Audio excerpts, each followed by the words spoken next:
Hi everybody, Ian Bremmer here. Happy Monday to you. I'm going to kick off your week with a quick take. I want to talk about the elections. A couple obvious points to begin with U.S. elections. One, of course, they take far too long. Two, they cost far too much money. Three, we are so tired of both of those facts because they are such a distraction from being able to get policy done for almost 50% of the entire electoral calendar. Having said all of that, this is a particularly unfortunate upcoming election because we have two candidates that very few people are enthusiastic about. It's Biden versus Trump redux. That's not absolutely certain yet, but you would bet on it. And a couple of points that I think are a little less obvious. First, whether or not Biden should run again. Everyone is saying, oh my God, I mean, can't we get somebody else? He's 80 years old. He's going to be 82 if he wins. That's too old for anyone to be a CEO. Why would we be putting that person in a job that has such incredible importance globally? And I get it.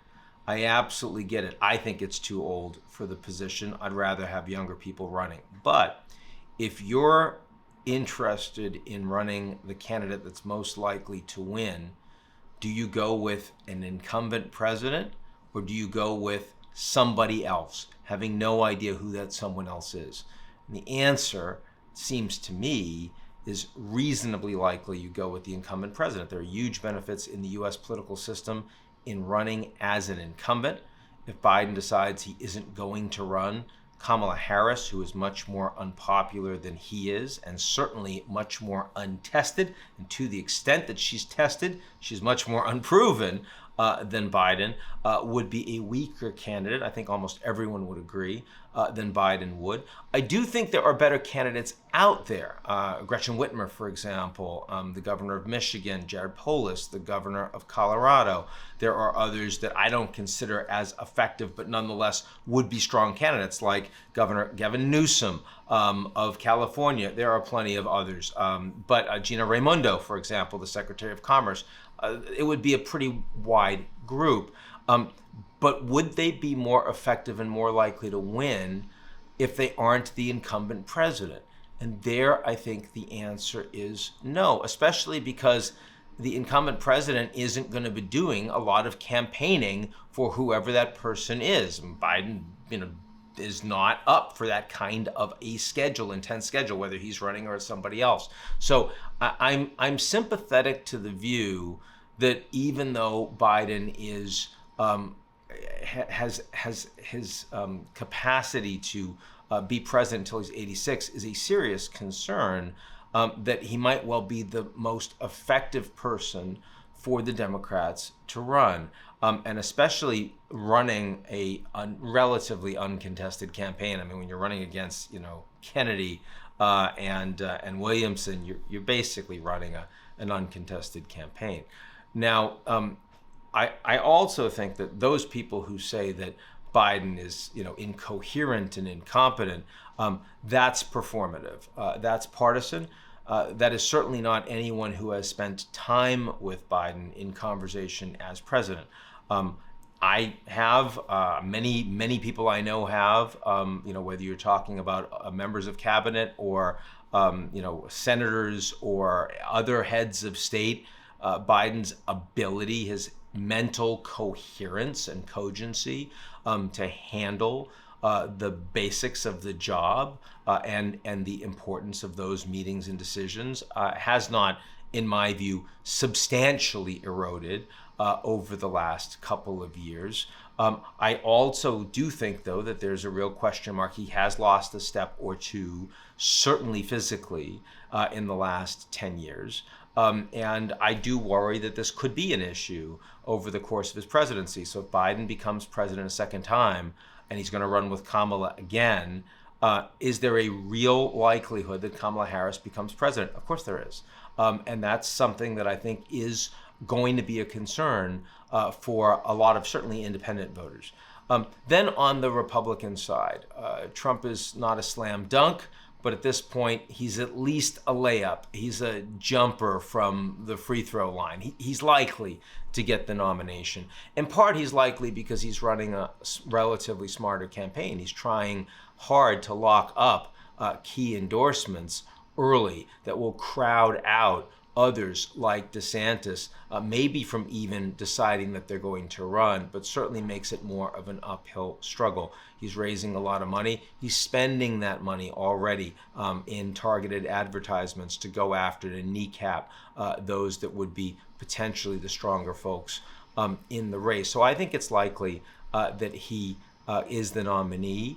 I think he's too old, though he strikes me as much more physically robust than Biden.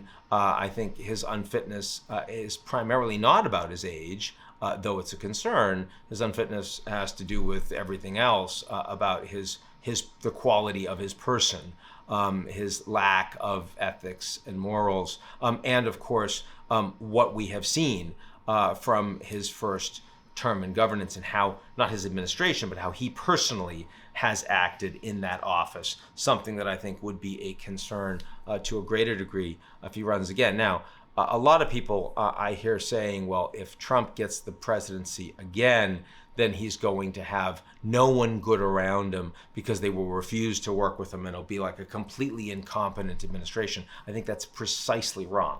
I think once Trump gets the nomination, almost all of the GOP will line up behind him. And I think Nikki Haley, it's very clear that her run is an effort to become Trump's VP. And if she gets that, she's one of the most capable and competent Republicans out there through when she was governor, when she was UN ambassador. There's no question about that.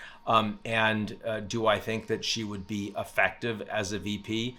Frankly, more so than Pence. I think Pompeo would still be there. I think that, a shocking number of GOP members, maybe not Chris Christie, maybe not Asa Hutchinson, certainly not Liz Cheney, not Mitt Romney, but the strong majority of Republicans would support Trump, and they would even be willing, if they got the right position, to join the administration. The bigger danger, I think, is that a Trump administration, having been through 4 years, will know what they need to do to have much more impact in what they want to get done, not just in terms of policy, which is generally less problematic, but in terms of eroding democracy. So, for example, really hollowing out civil service in a lot of administrations that they think are stopping them from doing things they want to do. So the brittleness of U.S. institutions after another 4 years of a Trump administration, I think, would be a lot greater than they were after the first 4, where his impact on those institutions as a whole was relatively limited. What happens? I'm damned if I know. I'm not going to sit here and tell you I think I have a strong view of who's going to actually win the election. I think we're far off from that. I saw the Washington Post poll, like everyone else did, that shows that right now Trump is actually leading Biden head-to-head. It's the first major poll that showed that. Before, most have showed that Biden would win head-to-head against Trump. I think part of it has to do with how Biden holds up from a health perspective. Part of it has to do with how well the economy looks.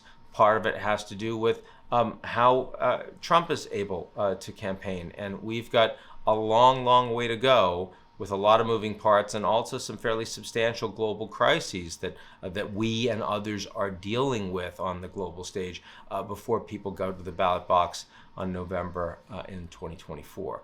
Having said that, a lot of people are going to get really exhausted by this campaign, and I'm sorry for everyone, but we are at the beginning of it, and it's a long slog, and I'll be talking you through. So everyone be good. I'll talk to you soon.